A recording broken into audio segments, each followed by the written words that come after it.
I don't know if y'all can see all the way over in the barn, but you're gonna see there's one little animal standing over there, and she keeps getting pink eye. This is like the third or fourth time she's got pink eye. I don't know if it's the same pink eye that's just keep coming back. And so I got her put away in the preconditioning pen, and I'm going to wash her eye out with Vetrimycin, and then I'm going to apply a penicillin cream to her eye. And here in about a day or two, I'm going to be taking the small calves in the front to the vet to get worked on. I got 2 calves that need to go to the vet to get worked on. And when they go to the vet to get worked on, I'm going to go ahead and take her too. And they'll probably inject her eye with antibiotics. And I'm just going to keep cleaning her eye out until that pink eye goes away. But if you take a look at the rest of them, these animals, they were over there, I had to take a feed sack over there to get her over there. And so they were all over there, and so I went ahead and gave them their food. And okay, so yesterday I was talking about the accumulation of equity, right? And so when I take a look at my equity portfolio is probably evaluated at about $2 million.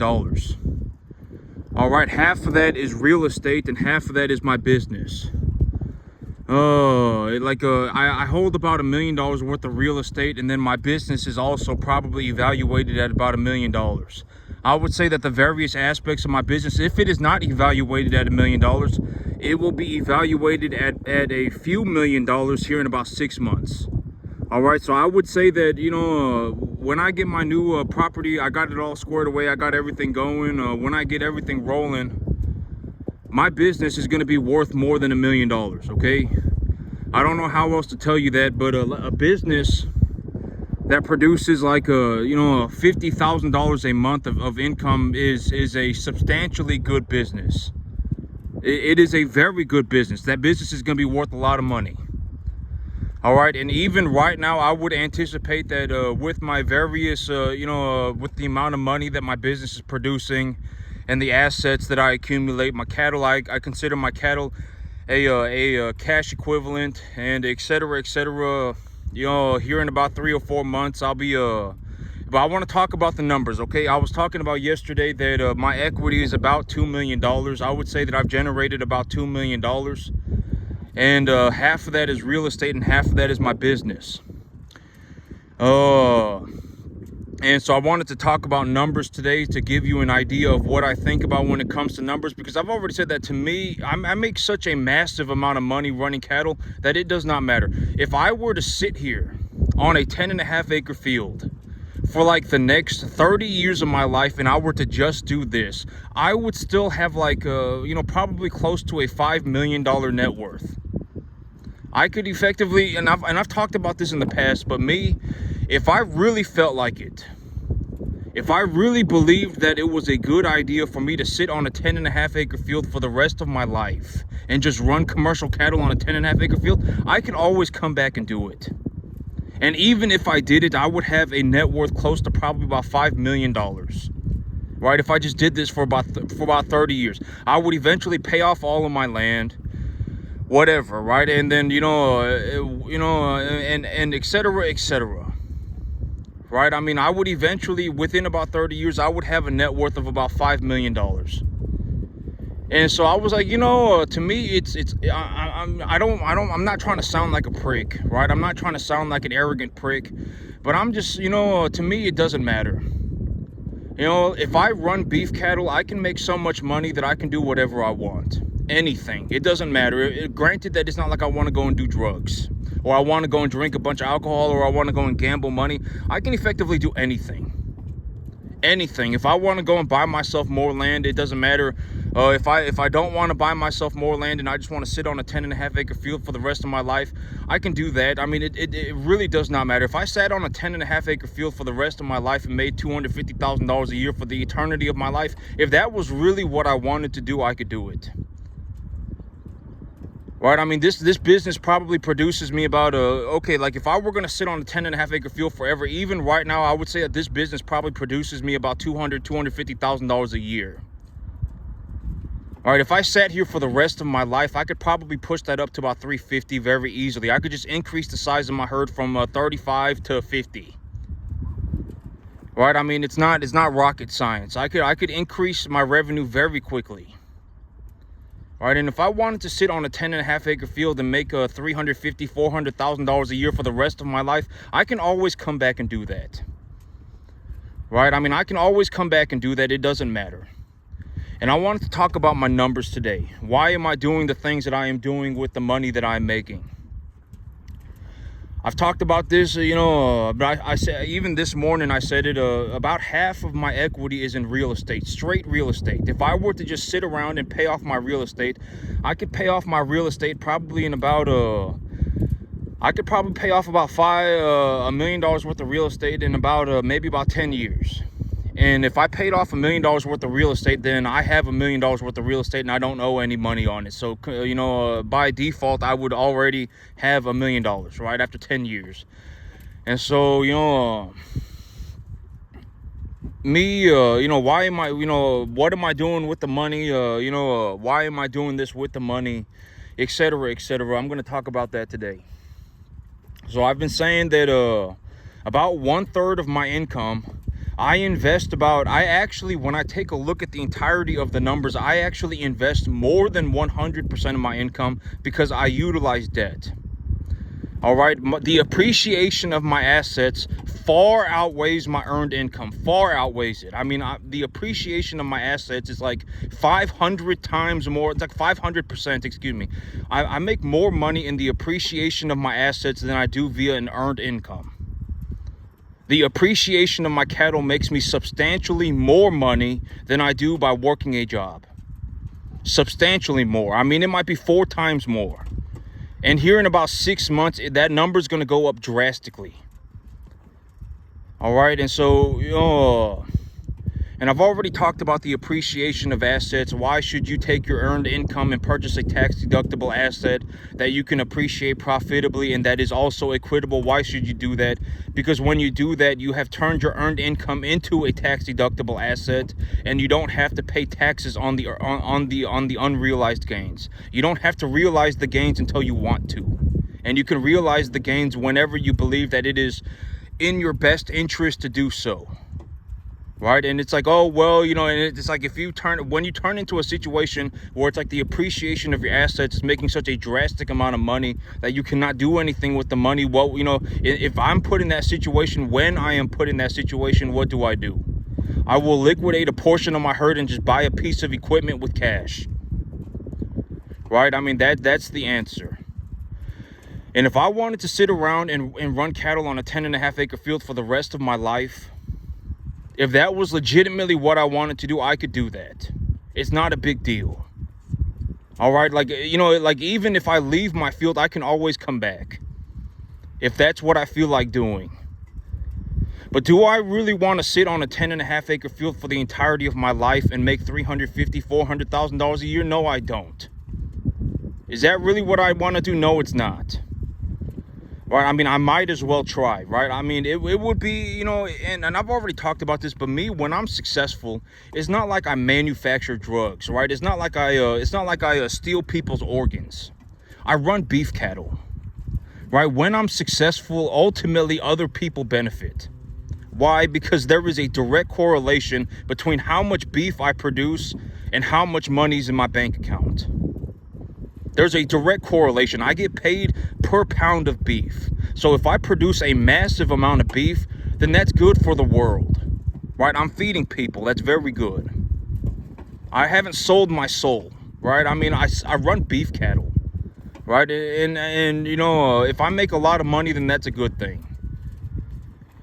And so what am I doing with the money, right? I've already said that, even at this equity evaluation, even at about $2 million worth of equity, I am nowhere near being leveraged to the eyeballs. I'm not even close.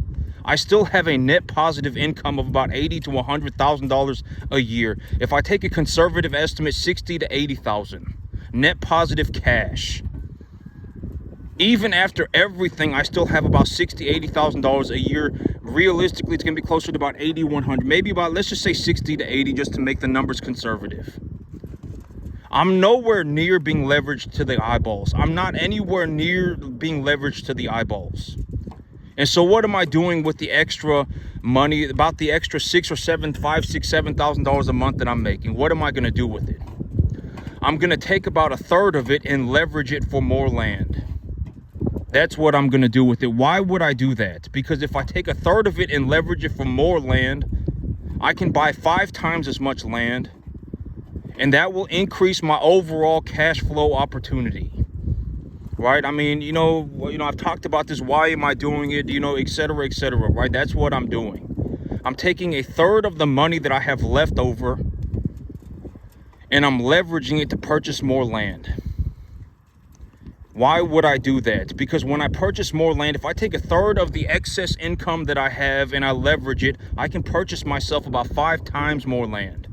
And if I purchase 5 times more land, guess what I'm going to do? I'm a very predictable person, right? I'm not just going to, go whatever, start a random business. I'm not just going to go suddenly, oh my God, I was a cattleman, but now I'm going to go and do something else entirely. That's not me, right? What do you think I'm going to do? I'm going to run more beef cattle. I'm going to grow more grass. And when I do that, guess what? I'll make more money. Right? I mean, just think about it. And so that's what I'm doing. I'm taking a third of the money that I have left over and I'm purchasing more land. All right. And I would anticipate, when I just take a look at the things for what they are, and, I wouldn't be surprised if I actually okay, because here's the thing about me. It took me maybe about 2 years to go from to do all, it took me maybe about 2 years to do all of this, right? It took me about 2 years. But in reality, if I were to lose everything today, if I lost everything, if I had no cattle, if I had no land, if I had no business, and I had to start it all over again, in reality, I could probably do everything again in 6 months. I probably could. Me going from buying my first animal to starting my LLC to, purchasing, stocker calves, to raising the stocker calves and then starting to generate money. It maybe took me about 2 years. Right? But, but if I had to do it all over again today, if I even lost everything, if I legitimately had no land, I had no cattle, I had no business, no nothing, I could probably do it all again in about 6 months.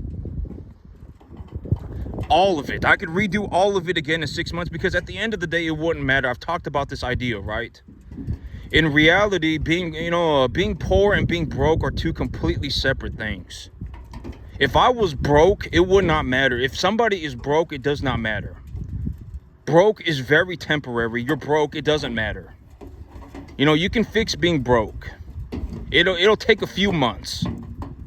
But can you fix being poor? No, you cannot. Almost never. I guarantee it. I would be willing to bet 50 to 1. If you've become a poor person, you're probably stuck that way. Right? And I've talked about what are some things that poor people think about? What are some things that not poor people to think about? If you actually want to get to the point where you're actually doing, like, you're like me. Even if I lost everything tomorrow, it wouldn't matter, because, I could get it all back in 6 months. It doesn't matter to me. It really does not matter to me.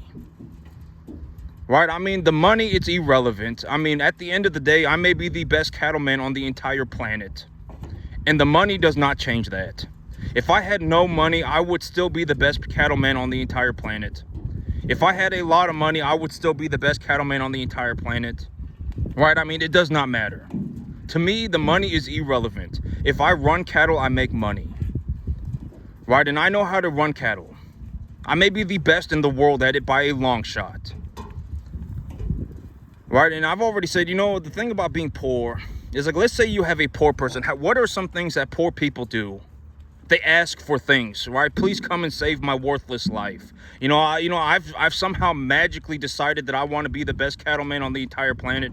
I've never done this before. I haven't ever, I can't even run 5 cattle, but I've decided that, I want to be the best cattleman on the entire planet. Why? Because I fell out of heaven to 7, and my life is a I'm telling you, go on, and I've talked about this, but if you go on YouTube, if you just go on YouTube and look up cattle farmers, or look up farmers in general, see what you find. It's not good. You're not even going to find anybody even getting to the 10% mark. And I've talked about YouTube is like a microcosmic universe, right? It's like a microcosmic universe.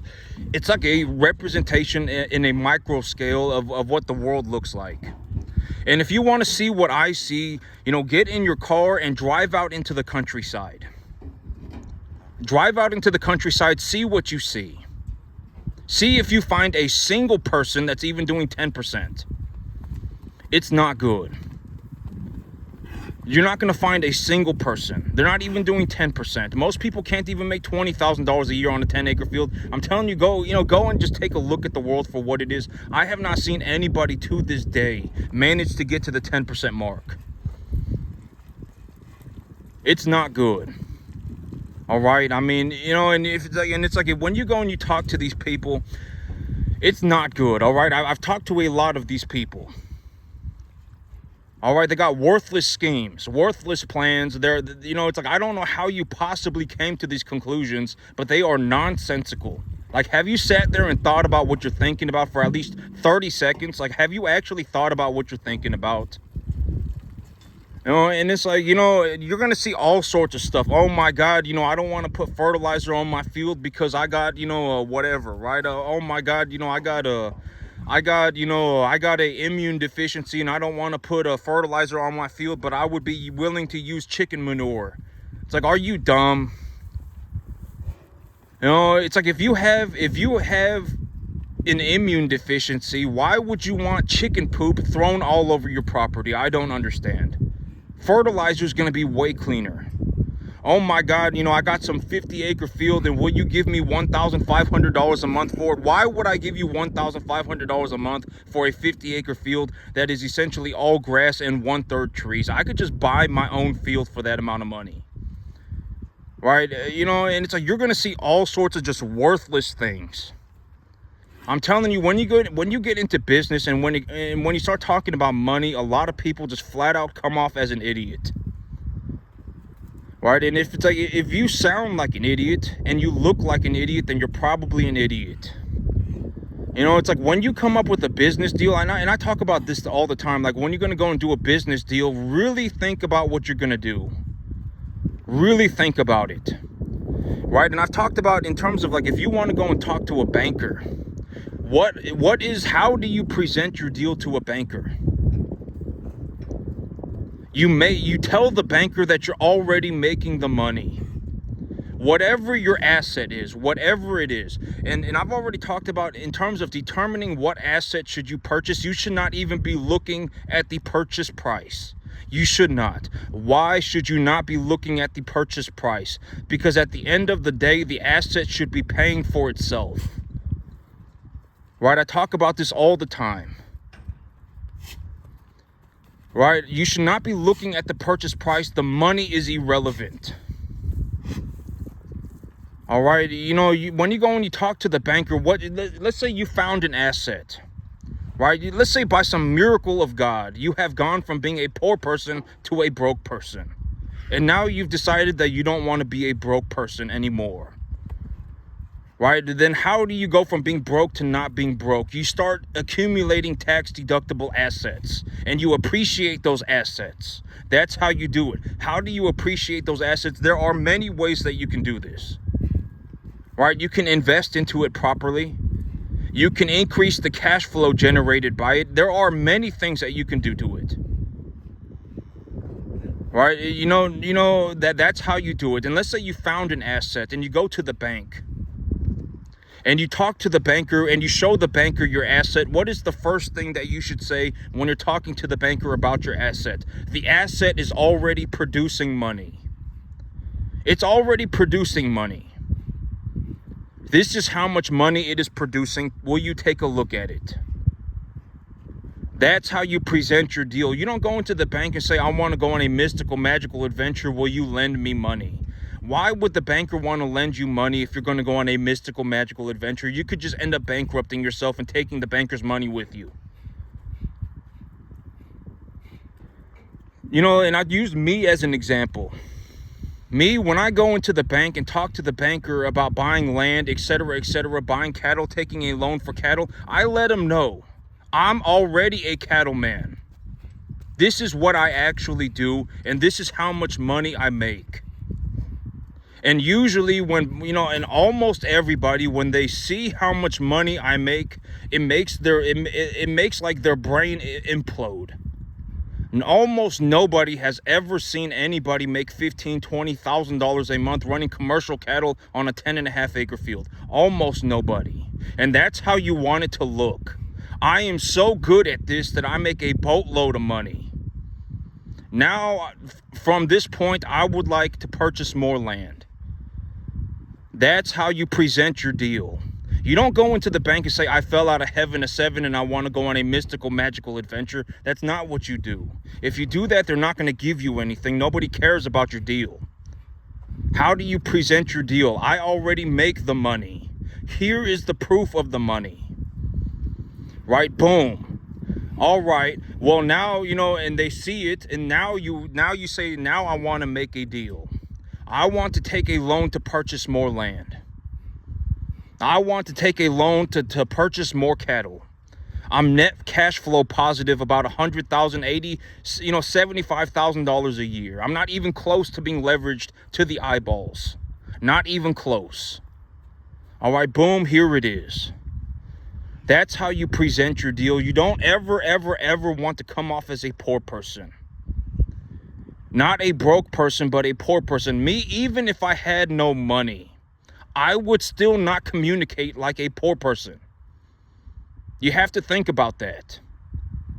If I walked into a bank and I had no money, do you think I would sound like a poor person? No, I wouldn't. What would I talk to the banker about? Right? Realistically, if I didn't have any money, I would just go and rent a bigger farm. I would just go and rent one. You can rent a 30-acre farm for like $2,500 a month, $2,000 a month, and it's got a home on it and everything. And then if I had 30 acres, I could make like $750,000 a year on that 30 acres. It would not be hard. It would take me like maybe a year. Within 6 months, I could easily produce $200,000, even if I had nothing. I would just go to the bank and say, hey, I would like a line of credit, right? I would like a line of credit for whatever amount. I would take that money and I would invest it. I could probably, I could turn $100 a month into $100,000 in 2 years, 3 years if I was slow. Right? It's not rocket science. Right? It's not like because I lost money that the cattle business completely changed. That's not how it works. Right, I may legitimately be the most successful cattleman on the entire planet. I may legitimately be.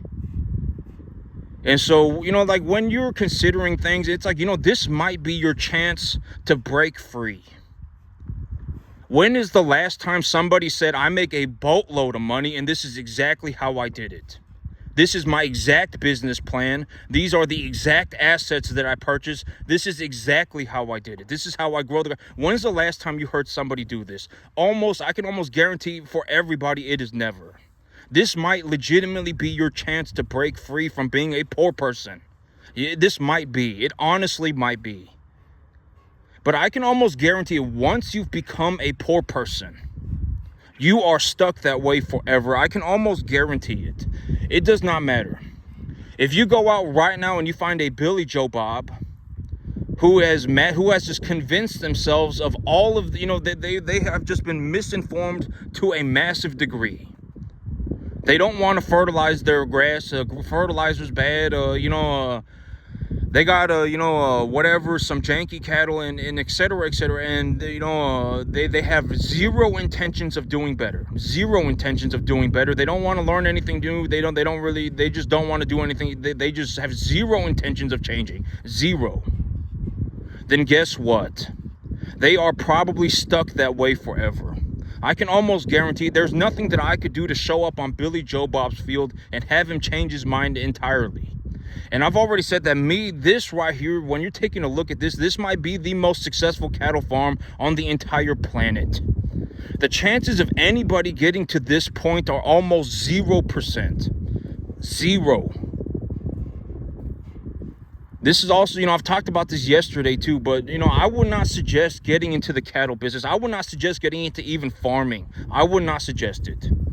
Farming is a near 0% chance of success. If you invested in the stock market, your chances of success are much higher than if you started a cattle business, or if you even started a farming business. Your chances of succeeding are much higher in almost everything else. The only time that I would ever suggest that you ever even consider becoming a farmer is, number one, you are very young, right? And you learn properly from the very beginning. Number two, you're going to legitimately drop everything that you're doing for the next 15 years. And the only thing you're going to learn how to do is farm for 15 hours a day. Or number three, you're already somewhat of a good farmer, right? I mean, you grew up on a dairy farm, you run 2,000 cattle, you actually understand how to grow grass, you actually you haven't been misinformed. I'm actually going to change number three to you haven't been misinformed. And I'm actually going to, number one and number three are kind of the same thing. You haven't been misinformed. By the time you've become misinformed, you're screwed. You're stuck like that forever.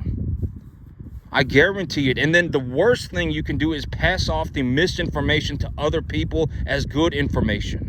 That is the last thing that you want to do. You do not want to do that. Why? Because you'll end up turning other people into poor people, and then you'll all collectively be poor together. I guarantee it. You can see this happen everywhere. Go out into the middle of anywhere and take a look around. Go out into the middle of the countryside and take a look around. Go into the middle of even a middle-class neighborhood and take a look around. Right? I mean, it's not good. I mean, all of the people, anywhere you go, and I call these the Costco people. If you're upper middle class, technically, if you're upper middle class, you make $15,000 a year more than a middle class person, and you're probably walking around a Costco. Right? If you're middle class, you make $15,000 a year less than the person in upper middle class, and you're probably walking around Walmart. If you make $15,000 a year less than somebody from a Walmart, right, than a Walmart person, than the middle class, then you're what? Technically, you're lower middle class, but to me, there is no lower middle class, there is no middle class, there is no upper middle class. And the way that I described this is that if you actually took a look at the situation for what it is, and I used farming as an example, if I were going to look at somebody and say this person's a farmer, or this person is legitimately a homeless person, a beggar bum, you're probably closer to being a beggar bum than you are to being a farmer. You probably are. Almost everybody is. And I use just farming as an example. It does not matter what we're talking about. Right? If you're middle class, you're actually closer to being homeless than you are to being, financially well off. You are closer to being a beggar bum than you are to being financially well off. You are. And I know that sounds horrible and that makes me sound like a prick, but I'm just going to say it. If you're upper middle class, you're making $15,000 a year more than the person in middle class. Congratulations. Do you want a cookie? Right? You make $1,500 a month more than the person in middle class. It's like, do you want a cookie? I mean, I don't know what you want me to say. Right? I mean, if you're anywhere near middle class, then you're actually closer to being homeless than you are to being financially well off. You're closer to being a beggar than being financially well off. Right? It's not good. And so how do you break free from that? How do you get to a point where you're just like, I got like $2 million worth of things. I got like $5 million worth of things. And I also make about, $20,000, $50,000 a month. And, how do you get to that? How do you go from being practically homeless to being like, I just got, my money is irrelevant to me. How do you get to that point? You accumulate tax-deductible assets, and then you appreciate those assets profitably to a point where your assets, the appreciation of your assets, should far outweigh any expense that you have. That's how you do it. Do you do it? I mean, that's legitimately how I did it. Accumulation of tax-deductible assets that can be appreciated profitably, that's how I did it. Right? I mean, that's how you break free from being in that death loop forever. That's how you, but once you've become, if you're poor, you're stuck that way forever. I can almost guarantee it. right? I mean, I fell out of heaven at 7 and I'm going to go on a mystical, magical journey if I don't have $10 million and it's not fair. All of that stuff, it's completely worthless. Congratulations, you're poor. I mean, if you want to do the world a favor, keep all your ideas to yourself and then throw yourself into a hole. Congratulations. I mean, why would you make other people poor? You want to know how to not be poor? I've just given you the answer. This is your chance to legitimately break free, and you can now do anything that you want. Once you do that, you're essentially free to do anything that you want. There is no life and death battle. You just get on the internet right now and you look for a tax-deductible asset that you can appreciate profitably. You take a look at it. You check the numbers 5,000 times. You really take a look at it. You take your deal to the bank. You present your deal to the bank in the way that I have discussed. The asset already makes money. It is a good asset. You don't find some underwater asset. You don't find some horrible asset that's at a, that's how you do it.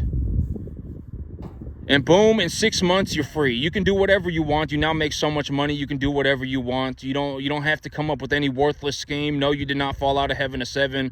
You fell out of heaven average like everybody else, and then you turned yourself into an idiot. All right, I mean, 99% of people are average. That's the whole idea of average. Right? I mean, you don't want to end up in a situation where you're going to throw some Hail Mary into the middle of nowhere. You've got nonsensical ideas. Oh my God, if I don't have $10 million, then I'm not rich. It's like if you have $10 million and you're an idiot, you're just an idiot with $10 million.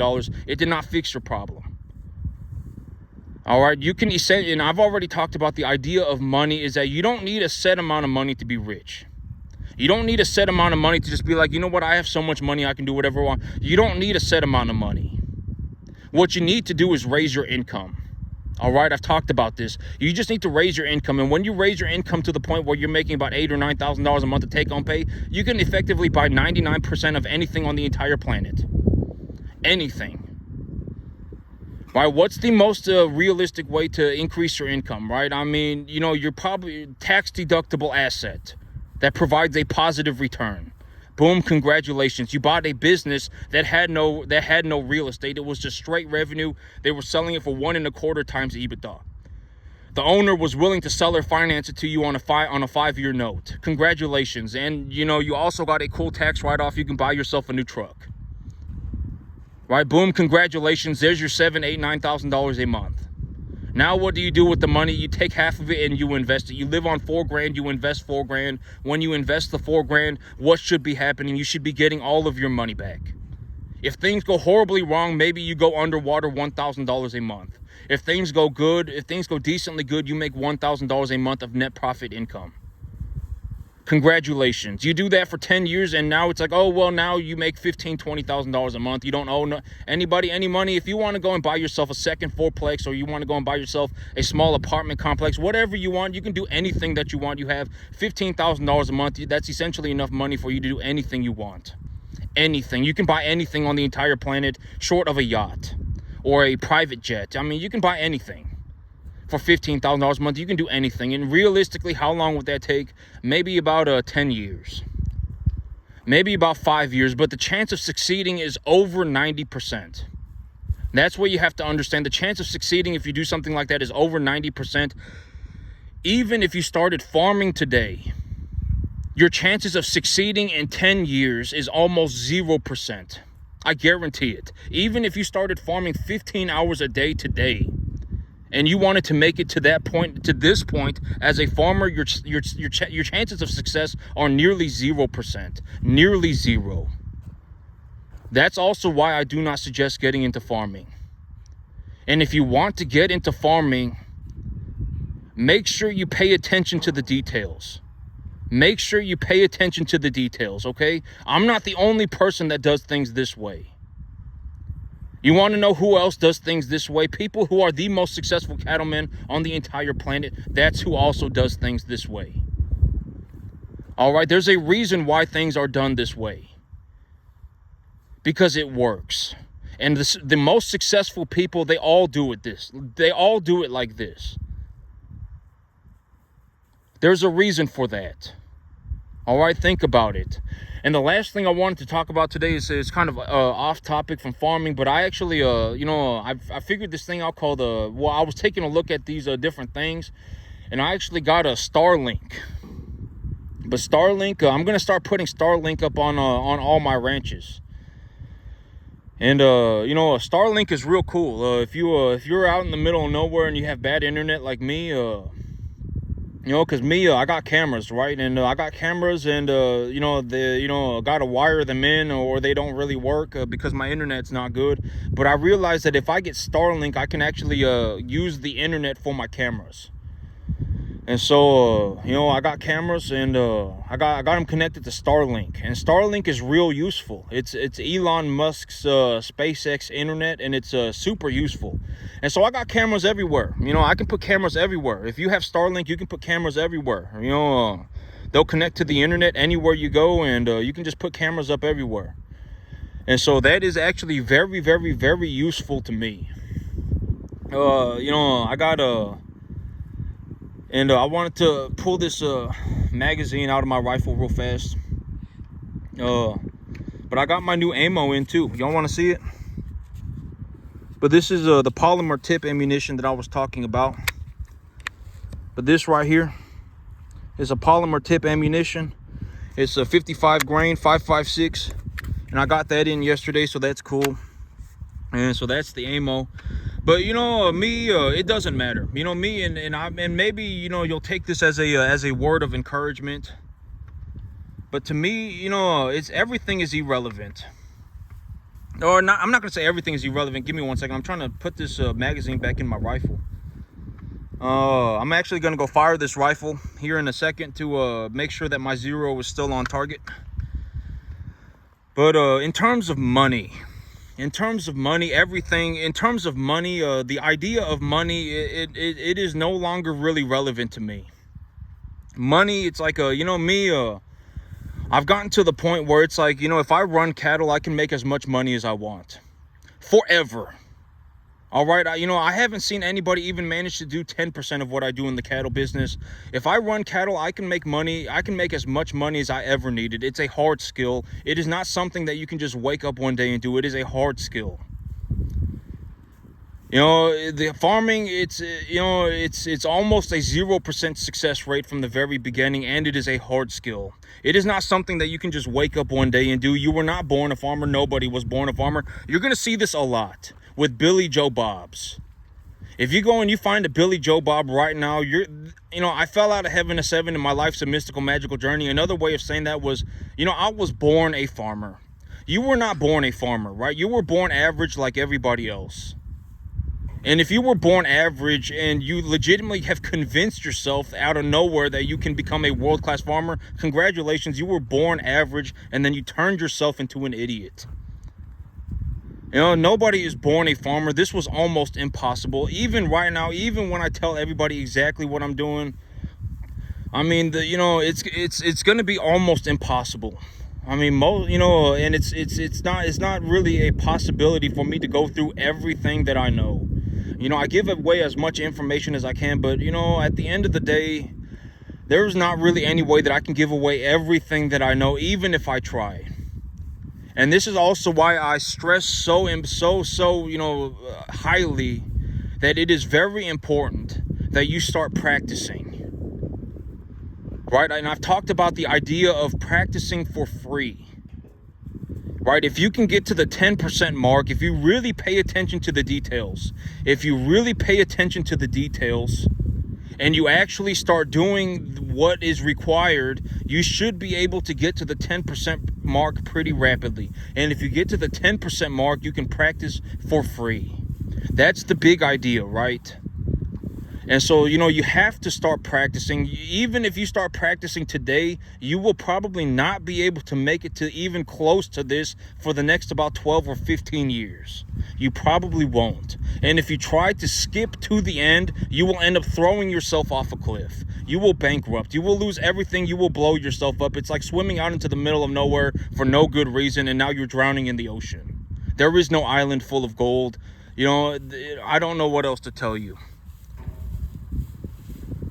So, you know, Yeah, you know, I got Starlink. And I'm actually gonna put Starlink up on my second ranch too. I'm gonna put Starlink up there, and so I can put the cameras. And if you have Starlink, you can put cameras anywhere. I mean, you can just put them all over the place. And so, you know, I got cameras, and you know, I got them connected to Starlink, and yeah. And so, and I got my new ammo, and you know, the cattle business is going good. I'm doing real well for myself.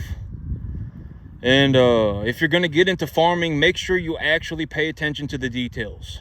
All right. You know, and do you need to become a farmer to become rich? No, you don't.